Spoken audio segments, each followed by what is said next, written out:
नमस्कार, आप देख रहे हैं वायरल टेस्ट। आपके साथ मैं हूं मीनाक्षी कंडवाल। आज वायरल टेस्ट की शुरुआत उस वीडियो से जिसने पूरे देश को हिला दिया, यूपी की सियासत को जिसने हिला दिया, जिसकी वजह से बलात्कार के आरोपी विधायक की गिरफ्तारी हो गई। दरअसल ये वीडियो है पिटाई से मरणासन हालत में पहुंच चुके एक शख्स का, जिसके जख्मों पर मरहम लगाने की जगह अस्पताल में लग रहे हैं शैतानी ठहाके।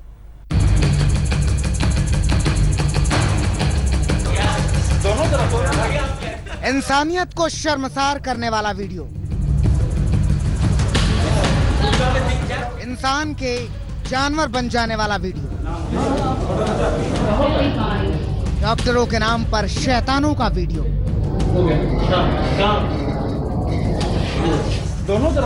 मरणासन की चीख पर शैतानी ठहाकों का वीडियो। सोशल मीडिया पर यह वीडियो वायरल हुआ तो पूरा देश सन्न रह गया। इस वीडियो में पिटाई से बुरी तरह घायल एक शख्स है, जिसे स्टूल पर बिठाया गया है।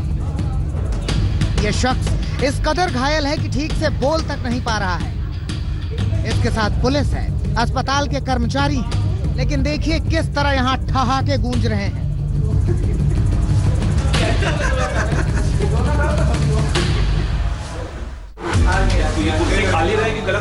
डॉक्टर के इस खाली कुर्सी पर जो अभी भी इंसान बैठा है, वो अस्पताल का कर्मचारी है, लेकिन देखिए वो किस तरह ठहाके लगा रहा है।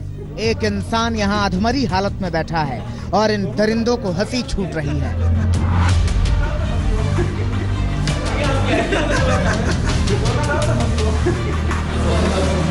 एक शख्स इस बुरी तरह घायल इंसान की टी शर्ट ऊपर उठाता है। पूरी पीठ पर बुरी तरह से पिटाई के निशान मौजूद हैं। ऐसा लग रहा है जैसे किसी ने जानवरों की तरह इस शख्स को पीटा है। पूरी पीठ लाल हो गई है। ये निशान गवाह है कि इस शख्स की लाठी से, डंडे से, बेल्ट से इस कदर पिटाई हुई है जिसे शब्दों में बयां करना मुश्किल है। और अब जरा इस इंसान के पैरों की तरफ नजर दौड़ाइए। ये तस्वीर इतनी विभत्स है कि हम आपको इसे हूबहू नहीं दिखा सकते। दोनों पैर बुरी तरह से लहूलुहान हैं। इस इंसान के माथे पर भी चोट के निशान हैं। शरीर का कोई ऐसा हिस्सा नहीं जिस पर पाशविक अत्याचार की निशानी न मौजूद हो। इस वायरल वीडियो की सच्चाई आप जानेंगे तो हैरान रह जाएंगे। ये वीडियो उत्तर प्रदेश के उन्नाव के सरकारी अस्पताल का है। इस वीडियो में बुरी तरह घायल शख्स की मेडिकल जांच की जा रही है। ये शख्स उस लड़की का पिता है जिसने बीजेपी विधायक कुलदीप सेंगर पर गैंगरेप का आरोप लगाया था। 3 अप्रैल को कथित रूप से विधायक के भाई और उसके गुर्गों ने इस शख्स की पिटाई की, क्योंकि ये शख्स विधायक के खिलाफ गैंगरेप का केस वापस लेने के लिए राजी नहीं था। इसी वजह से विधायक के गुर्गों ने इस शख्स को पीट पीट कर अधमरा कर दिया। विधायक के भाई अतुल ने इस शख्स को झूठे केस में जेल भी भिजवा दिया। 9 अप्रैल को बुरी तरह से घायल इस शख्स की उन्नाव जेल में मौत हो गई। पानी डाल डाल कर मारा और बाउंड्री के बाहर फेंक दिया। माँ की पुलिस खड़ी थी, उसी समय पर मौजूद थी, लेकिन पुलिस वाले ने कुछ नहीं किया और गाड़ी में डाला। हमारे पापा को जेल में बंद कर दिया, हॉस्पिटल में भी नहीं डाला। अगर उसी वक्त हमारे पापा को हॉस्पिटल में डाल देते तो बच जाते। अरे हम लोग कहाँ जाएंगे अब, हम तो कोई भी लायक के नहीं रह गए। हाँ। ये एक इंसान की मौत नहीं बल्कि इंसानियत की भी हत्या थी। इस वीडियो में आप साफ देख सकते हैं कि जिस शख्स के जिस्म पर जख्म के इतने सारे खूनी निशान हैं, वो शख्स वीडियो में दिख रहे इन लोगों के लिए हंसी मजाक का साधन बन गया है। विधायक कुलदीप सिंह सेंगर के गुंडों की मार से अधमरा हो चुका ये शख्स यहाँ मेडिकल के लिए लाया गया है, लेकिन यहाँ उसके जख्म देखे नहीं जा रहे, कुरेदे जा रहे हैं। देख लीजिए, उत्तर प्रदेश में योगीराज में ऐसा होता है। एक घायल शख्स का मेडिकल टेस्ट। पोस्टमार्टम रिपोर्ट में पता चला है कि आरोपी विधायक के गुंडों की पिटाई से इस शख्स की आंतें फट गई थी। उसके बदन पर 2 दर्जन से ज्यादा घाव के निशान थे। समुचित चिकित्सीय परीक्षण जेल में दाखिले से पहले होना चाहिए था, वो नहीं हुआ। रेफरल करते समय जेल ने स्पेसिफिकली ये कहा था कि इसको, चूंकि इसकी अंदरूनी चोटें प्रतीत हो रही हैं, इसलिए इसको जिला चिकित्सालय में भर्ती करके उपचार कराया जाए। उसके बावजूद भी उसको वापस जेल में भेज दिया गया। ये शख्स जिंदा बच भी जाता अगर इसका इस तरह मेडिकल करने की बजाय उसका ठीक तरीके से इलाज किया जाता। लेकिन इन सब की इस शख्स को बचाने में कोई दिलचस्पी ही नहीं थी, उसे बचाने की कोशिशें ही नहीं हुई। वहाँ तो बस शैतानी ठहाके गूंज रहे थे। मौत के मुंह में पल पल जाने वाले शख्स की चीखों का मजाक उड़ाया जा रहा था। ये तकलीफ कैसे कोई समझ सकता है। हमारे दुआ हो गई, हमारे बंद हमारा छोटा सा भाई, उसके पास से बाप का साया उठ गया। जवानी में मेरी माँ भी दुआ हो गई। ये वीडियो आने के बाद यूपी का शासन प्रशासन हिल गया। बलात्कार के आरोपी विधायक कुलदीप सिंह सेंगर के खिलाफ कानून का शिकंजा कसने लगा। 12 अप्रैल को कुलदीप के खिलाफ रिपोर्ट दर्ज हुई और 13 अप्रैल को विधायक को सीबीआई ने दबोच लिया। साथ ही दोषी थानेदार पर भी गाज गिर गई। माखी थाने का एसओ, चौकी इंचार्ज और 4 सिपाही सस्पेंड भी कर दिए गए। जिला अस्पताल के 3 डॉक्टरों को भी सस्पेंड कर दिया गया। लेकिन अभी इस शख्स का इंसाफ बाकी है। बलात्कार के शिकार इस बेटी का इंसाफ अभी बाकी है। जब तक दोषियों को सजा नहीं मिलती, इंसाफ अधूरा है। विशाल सिंह, उन्नाव, आज तक। क्या प्रलय का दिन नजदीक आ रहा है? क्या कलयुग के खात्मे का वक्त पास आ रहा है? ये सवाल हम यूं ही नहीं उठा रहे, बल्कि सोशल मीडिया पर इस तरह की खबरें वायरल हैं जिसमें ये दावा किया जा रहा है कि उत्तराखंड में जोशीमठ के भगवान नरसिंह के मंदिर से प्रलय के संकेत मिल रहे हैं। इस वायरल खबर में कितना दम है, चलिए कर लेते हैं इस खबर का टेस्ट।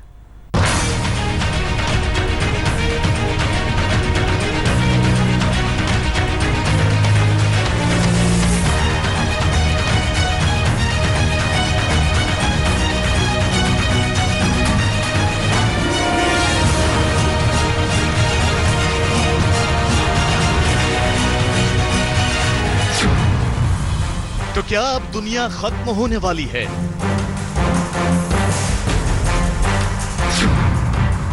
क्या दुनिया में अब कयामत आने वाली है?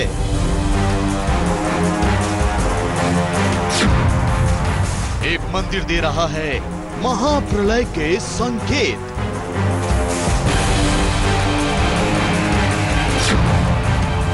देवभूमि से आएगी सबसे भयानक तबाही।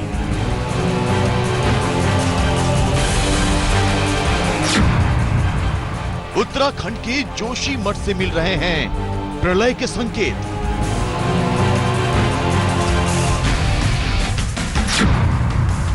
भगवान नरसिंह दे रहे हैं महाप्रलय के संकेत।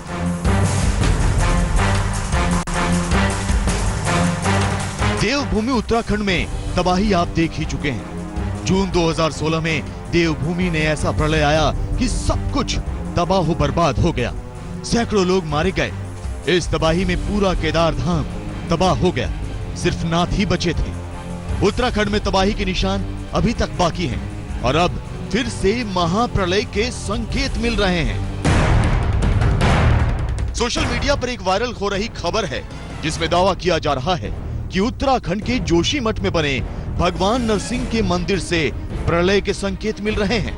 इस खबर में यह भी कहा जा रहा है कि जोशीमठ के नरसिंह मंदिर में भगवान नरसिंह का बायां हाथ बाल के बराबर पतला हो चुका है और कलयुग के अंत तक ये टूटकर अलग हो जाएगा।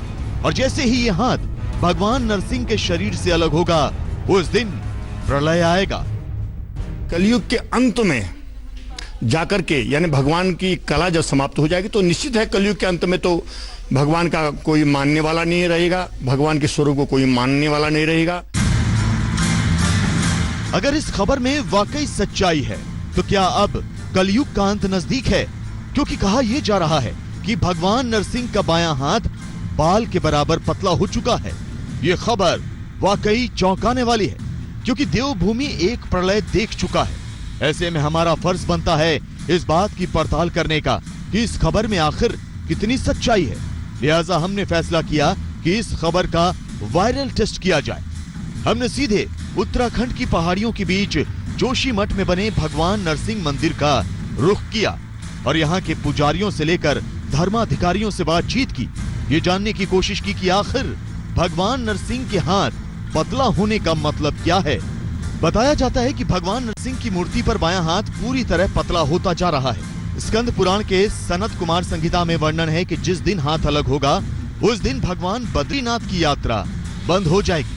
बद्रीनाथ जाने के मार्ग पर पटमीला पहाड़ दोनों आपस में टकरा जाएंगे। बद्रीनाथ धाम में नर नारायण पर्वत आपस में मिल जाएंगे, जिस कारण यात्रा खुद ही बंद हो जाएगी और उसके बाद भगवान बद्रीनाथ जी की पूजा भविष्य बद्री में होगी। यानी भगवान नरसिंह जब तक विराजमान है इस जोशी मठ में, तब तक बद्रीनाथ की यात्रा सुचारू रूप से चलेगी। लोग किसी न किसी प्रकार से बद्री क्षेत्र में जाते रहेंगे और जब जोशीमठ ही आपत्तियों से घिर जाएगा, जोशीमठ से लुप्त हो जाएगा, तो उसके बाद भविष्य बद्री में अगम्यात परम तब भविष्य बद्री की प्रतिष्ठा होगी। भविष्य बद्री की स्थापना भी 8वीं सदी में जगत गुरु शंकराचार्य जी ने की थी। यहाँ पत्थर पर ही जगत गुरु द्वारा 8वीं सदी में भविष्यवाणी भी लिखी हुई है और भविष्य बद्री में भगवान बद्रीनाथ जी की मूर्ति अब बहुत ज्यादा रूप भी ले चुकी है। पुराणों में भी इसका स्पष्ट वर्णित है कि भगवान नरसिंह का जब अभिषेक होता है तो उनका एक हाथ धीरे धीरे छोटा होता जा रहा है और ये कहते हैं कि तब पटमिला नाम का एक स्थान है जहाँ 2 पर्वत मिल जाएंगे और भविष्य बद्री का मार्ग उत्पन्न शुरू हो जाएगा। ये भविष्य बद्री जो सुबाही गांव के ऊपर एक गुफा में आज से 150 वर्ष पूर्व करीब एक छोटी सी पत्थर पे एक छोटी सी मूर्ति के रूप में उभर रही थी, वो आज एक पूरा आकार चतुर्भुज आकार में प्रदर्शित हो चुकी है। हालांकि जोशी मठ के नरसिंह मंदिर का ये सच भी किसी से छिपा नहीं है कि भगवान नरसिंह की हाथ की भुजा साल दर साल वाकई पतली होती जा रही है और हाथ बाल के बराबर पतला है। तो ये भी जग जाहिर है कि रोजाना सुबह भगवान नरसिंह का अभिषेक होता है। लाखों श्रद्धालु इनके दर्शन करते हैं। इसमें ऐसी कोई सच्चाई नहीं कि भगवान के कलाई के अलग होने से यहाँ पर जो है और कोई प्रलय आ जाएगा, ऐसा कुछ नहीं है। ये कला यानी अंश के रूप में बताया गया है जो कलयुग के अंत में आएगा। जाहिर है उत्तराखंड के जोशी मठ से प्रलय की खबर महज किंवदंती है। इसका हकीकत से कोई लेना देना नहीं और वैज्ञानिक दृष्टिकोण से देखा जाए तो भी ऐसा मुमकिन नहीं। लिहाजा हमारे वायरल टेस्ट में ये खबर फेल हुई। मस्जिद और उस चादर पर भगवान श्री राम का पोस्टर। जी हाँ, हैदराबाद की एक मस्जिद की ऐसी ही तस्वीर वायरल हो रही है। इस तस्वीर को वायरल करके कुछ लोग सामाजिक ताना बाना बिगाड़ने की कोशिश कर रहे हैं। आखिर इस वायरल तस्वीर की हकीकत क्या है और इस तस्वीर से विधायक टी राजा का क्या लेना देना है, आइए करते हैं इसकी पड़ताल।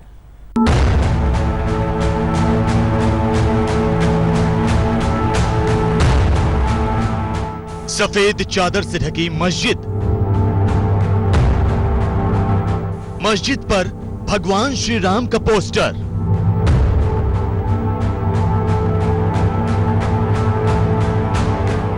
दो समुदायों के बीच नफरत फैलाने वाली तस्वीर का वायरल टेस्ट।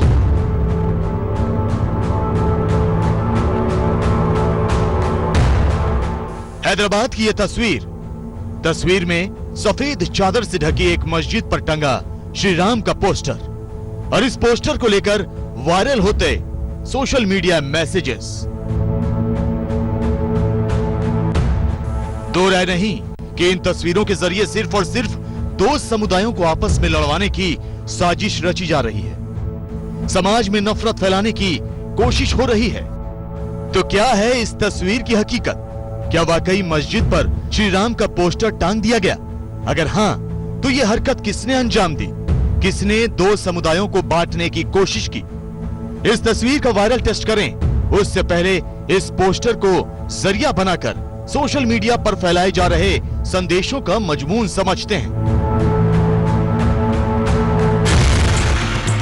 सोशल मीडिया पर वायरल मैसेज के मुताबिक हैदराबाद के बीजेपी विधायक टी राजा ने रामनवमी के मौके पर शोभा यात्रा निकालने से पहले मस्जिद को सफेद चादर से ढक दिया और उसके ऊपर श्री राम का पोस्टर लगाया।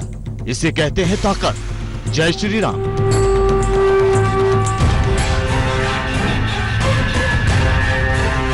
तो सफेद चादर से ढके मस्जिद और मस्जिद पर लगे श्री राम के पोस्टर का वायरल टेस्ट करें। उससे पहले जान लेते हैं कि आखिर कौन है टी राजा। टी राजा सिंह हैदराबाद से बीजेपी विधायक हैं। टी राजा सिंह कट्टर हिंदूवादी छवि के नेता हैं और अक्सर अपने विवादित बयानों को लेकर चर्चा में रहते हैं। इसी साल फरवरी महीने में उनके खिलाफ भड़काऊ भाषण देने को लेकर केस दर्ज किया गया था। अब रही बात मस्जिद पर भगवान श्री राम के पोस्टर की, तो आपको बता दें कि हमने रामनवमी के दिन का वो वीडियो ढूंढ निकाला जिससे सब कुछ शीशे की तरह साफ हो जाता है।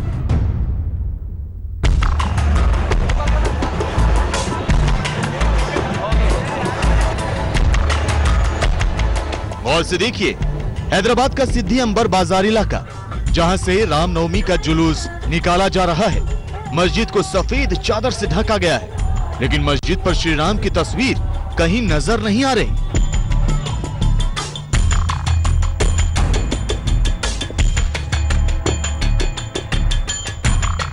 ऐसे में यह दावा बिल्कुल गलत है कि यह तस्वीर रामनवमी के जुलूस वाले दिन की है। दरअसल कुछ शरारती तत्वों ने फोटोशॉप के जरिए श्री राम की तस्वीर मस्जिद पर चस्पा कर दी और इस तरह उसे हकीकत का रूप देने की नाकाम कोशिश की। हमारी तफ्तीश में यह भी पता चला कि हैदराबाद के बीजेपी विधायक टी राजा सिंह का इस वायरल तस्वीर से कोई लेना देना नहीं है। हमारी पड़ताल में यह साफ हुआ कि मस्जिद को सफेद चादर से ढका जरूर गया था, लेकिन यह हैदराबाद पुलिस हर एक साल करती है ताकि रामनवमी के जुलूस के दौरान उड़ने वाला गुलाल मस्जिद के ऊपर न पड़े। हमारी पड़ताल में यह भी साबित हुआ कि मस्जिद के ऊपर राम की कोई तस्वीर नहीं लगाई गई थी, बल्कि कुछ शरारती तत्वों ने इस तस्वीर को फोटोशॉप के जरिए मस्जिद की तस्वीर के ऊपर चस्पा किया और इसे सोशल मीडिया पर वायरल किया। अब हैदराबाद पुलिस इन शरारती तत्वों की पहचान कर उन पर कार्रवाई करने वाली है। मस्जिद के बगल में टंगा ये पोस्टर उनके किसी समर्थक ने लगाया था। जाहिर है सोशल मीडिया पर फैलाए जा रहे इस संदेश का सिर्फ एक ही मकसद है, दो संप्रदायों को आपस में बांटना, नफरत की जड़ों को और गहरा करना। लिहाजा हमारी आपसे अपील है कि ऐसे संदेशों पर बिल्कुल भी ध्यान न दें। कि अस्पताल ने मरीज को बंधक बना लिया क्योंकि उसके परिजनों ने बिल नहीं चुकाया था। कई बार तो बिल चुकाए बिना अस्पताल मरीजों के शव तक को बाहर नहीं ले जाने देते। अब सोशल मीडिया पर एक खबर वायरल हो रही है जिसके मुताबिक अस्पताल मरीज को अब बंधक नहीं बना सकते। इस खबर की पुष्टि में दिल्ली हाईकोर्ट का हवाला भी दिया जा रहा है।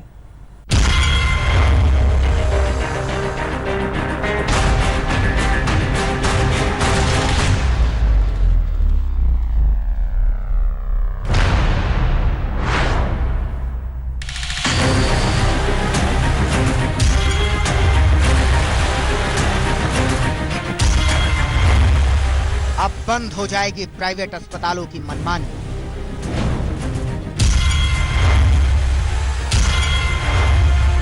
बिल के लिए मरीज को बंधक नहीं बना पाएंगे।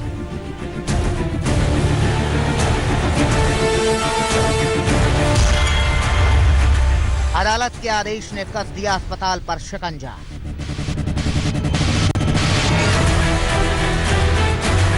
जी हां, प्राइवेट अस्पताल में अक्सर मरीजों को बंधक बनाने की खबरें आती हैं। अस्पताल मरीजों के परिजनों से कह देते हैं वो तब तक मरीज को रिलीज नहीं करेंगे जब तक कि पूरा पैसा ना चुका दिया जाए।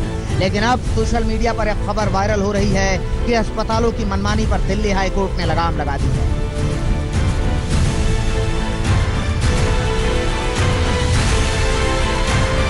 तो चलिए सबसे पहले देख लेते हैं इस वायरल मैसेज में क्या कहा गया। मैसेज में दावा किया जा रहा है कि अस्पताल किसी मरीज को जबरन नहीं रोक सकते, भले ही बिल चाहे जितने भी अमाउंट का क्यों ना हो। मैसेज में दावा किया गया है कि इस बात का आदेश दिल्ली हाईकोर्ट ने जारी कर दिया है। इस वायरल मैसेज में कहा जा रहा है कि अगर आपको अपनों की परवाह है तो इस मैसेज को सभी ग्रुपों में भेजें। यह खबर हमारे लिए बहुत अहम थी क्योंकि यह सिर्फ सेहत से जुड़ा मसला नहीं है, बल्कि मरीजों के परिजनों की मजबूरी का फायदा उठाने वाले अस्पतालों पर शिकंजा कसने की भी खबर थी। लिहाजा हमने इस खबर की पड़ताल की। हमारी टीम ने दिल्ली के कई प्राइवेट अस्पतालों से बात करने की कोशिश की, लेकिन कोई भी अस्पताल इस विषय पर कुछ भी बोलने के लिए राजी नहीं था। सोशल मीडिया पर तेजी से वायरल हो रहे इस मैसेज की पड़ताल करने के लिए हमने दिल्ली के किसी एक नहीं बल्कि कई अलग अलग प्राइवेट अस्पतालों से बातचीत की, लेकिन हैरानी की बात है कि कोई भी प्राइवेट हॉस्पिटल इस मसले पर कैमरे के सामने बोलने को तैयार नहीं हुआ। हमने अब अपनी पड़ताल के लिए देश में डॉक्टरों की सबसे बड़ी संस्था IMA से संपर्क किया।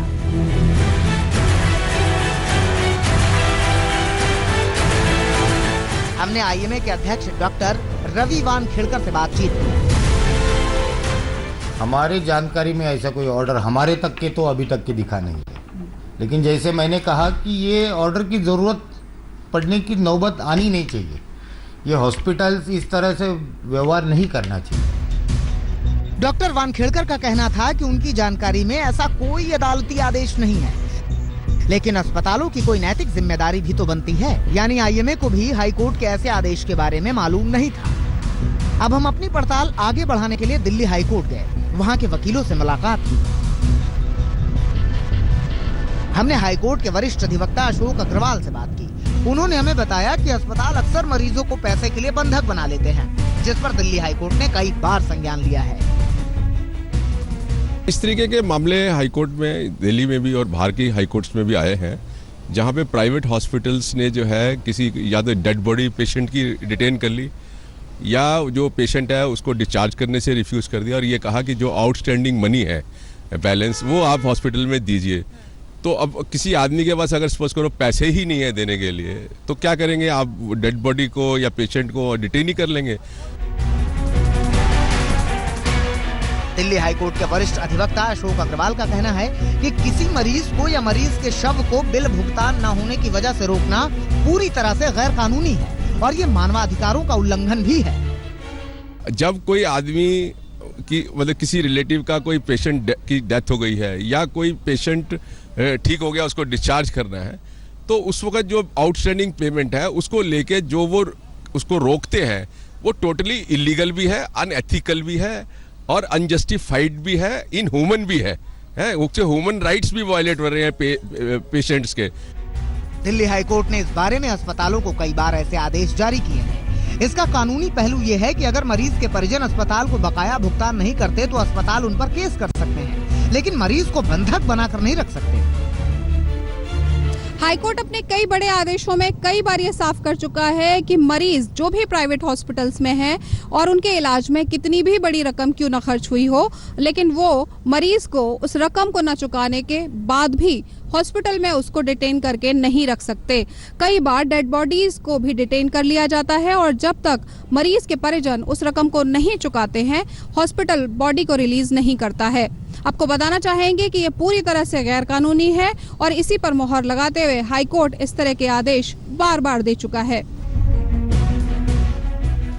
इस खबर पर हमारी पड़ताल पूरी हो चुकी थी। ये बात साबित हो गई कि कोई भी अस्पताल किसी मरीज को पैसे के लिए कतई बंधक नहीं बना सकता। इसके साथ ही वायरल टेस्ट में अस्पतालों को दिल्ली हाईकोर्ट की गाइडलाइन वाली ये वायरल खबर पास हो गई। दिल्ली से रोशनी ठोकने और पूनम शर्मा के साथ आज तक ब्यूरो। हार्ट पेशेंट को अक्सर एंजियोग्राफी टेस्ट करवाने की सलाह दी जाती है, जिससे हार्ट में ब्लॉकेज का पता चलता है। एंजियोग्राफी टेस्ट दर्द भरा है तो इसकी लागत भी 30 से 40 हजार रुपए तक आ जाती है। लेकिन सोशल मीडिया पर एक वीडियो वायरल हो रहा है जिसमें यह दावा किया जा रहा है कि नई तकनीक से बिना नसों में तार डाले सिर्फ 5,000 रुपए में एंजियोग्राफी हो जाएगी।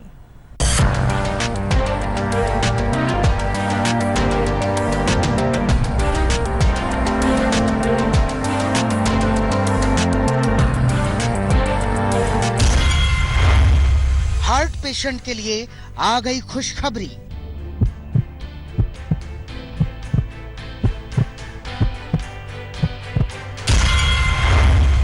अब 5,000 रुपए में होगी एंजियोग्राफी।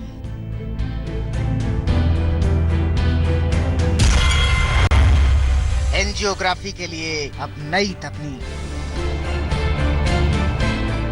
इंसान के दिल का हाल लेने के लिए मेडिकल तकनीक होती है एंजियोग्राफी। अच्छी सेहत के लिए हमारे आपके हार्ट का सही रहना बहुत जरूरी होता है, लेकिन जब हार्ट सही तरीके से नहीं काम करता तब डॉक्टर एंजियोग्राफी की सलाह देते हैं।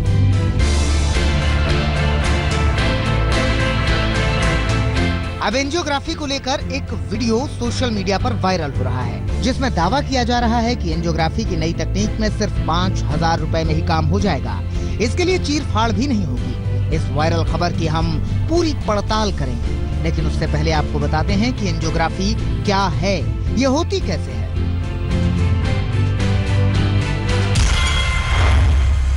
जब हार्ट में सही तरीके से ब्लड सर्कुलेशन नहीं होता तब होती है एंजियोग्राफी। एंजियोग्राफी से हार्ट की नसों के बारे में पता लगाया जाता है। इस तकनीक से नसों के भीतर तार डालकर हार्ट की हालत का पता लगाया जाता है। एंजियोग्राफी से हार्ट में ब्लॉकेज का पता लगाया जाता है। लेकिन एंजियोग्राफी का जो वीडियो सोशल मीडिया पर वायरल हो रहा है उसमें तो गजब के दावे किए जा रहे हैं। इस वीडियो में दावा किया जा रहा है कि एंजियोग्राफी की नई तकनीक है। इससे हार्ट ब्लॉकेज डायरेक्ट निकाले जा सकते हैं। दावा यह भी है कि इसमें मरीज को दर्द नहीं होता, बेहोश नहीं करना पड़ता। इस प्रक्रिया में नसों में तार डालने की जगह खाने की नली के रास्ते कैप्सूल डाला जाता है। इस प्रक्रिया का पूरा खर्च सिर्फ 5,000 रुपए है। इस वायरल मैसेज में यह दावा किया गया है कि मुंबई के जेजे अस्पताल में यह तकनीक मौजूद है।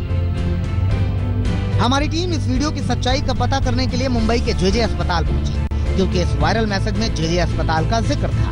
हमने डॉक्टरों से पूछा कि क्या कोई ऐसी तकनीक आई है जिसमें इस तरह की एंजियोग्राफी के जरिए ही हार्ट के ब्लॉकेज निकाले जा सकते हैं।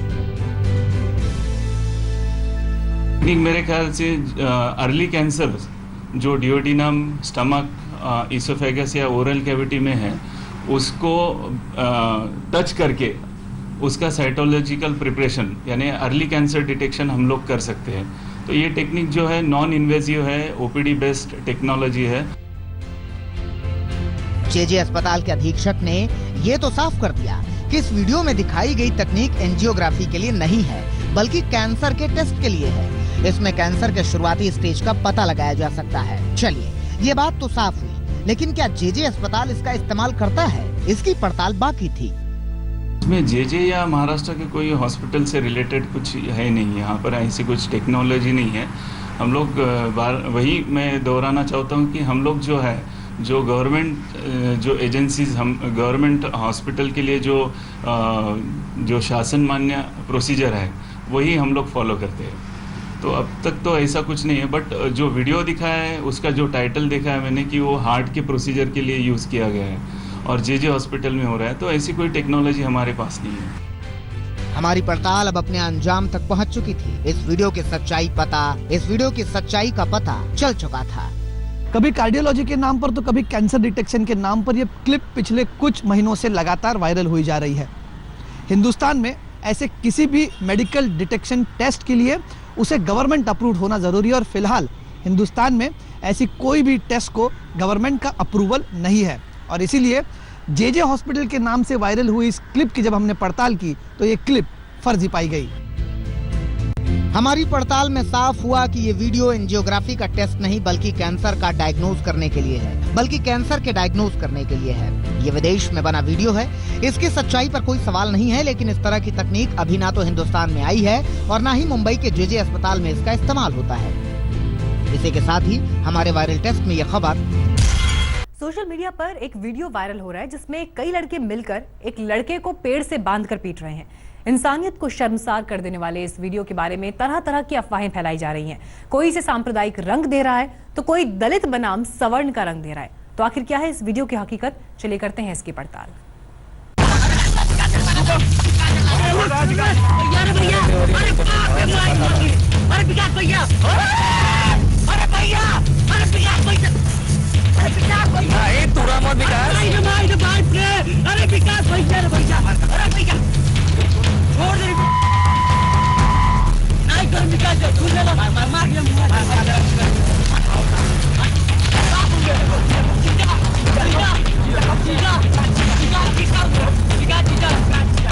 हैवानियत की हद है ये। इंसानियत को शर्मसार करने वाली तस्वीरें हैं। 21वीं सदी के सोच का एक बेरहम चेहरा है ये।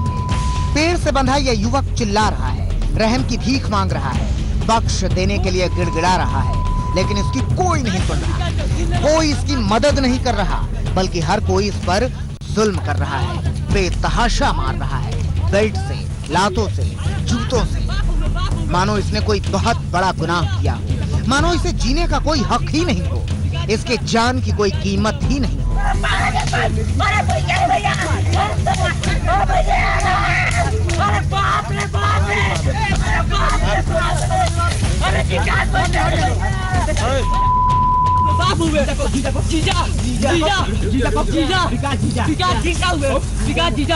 सूचना क्रांति के इस दौर में इस युवक पर किए जा रहे जुल्म और सितम का वीडियो फिलहाल सोशल मीडिया पर वायरल है।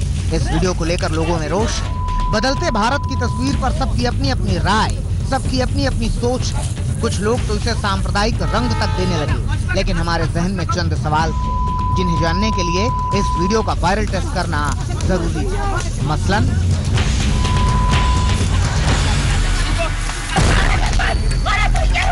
क्या युवक को पेड़ से बांधकर पीटने वाला ये वीडियो सही है? आखिर इस युवक को लड़के पेड़ से बांधकर क्यों पीट रहे हैं? इस युवक ने ऐसा क्या किया कि उसकी इस बेरहमी से पिटाई हो रही है? तो वायरल टेस्ट की ये तहकीकात हमें ले गई उत्तर प्रदेश के देवरिया। सदर कोतवाली के रौनियार मोहल्ले में हमारी मुलाकात उसी पीड़ित युवक से हुई जिसे पेड़ से बांधकर बेइंतहा पीटा जा रहा था।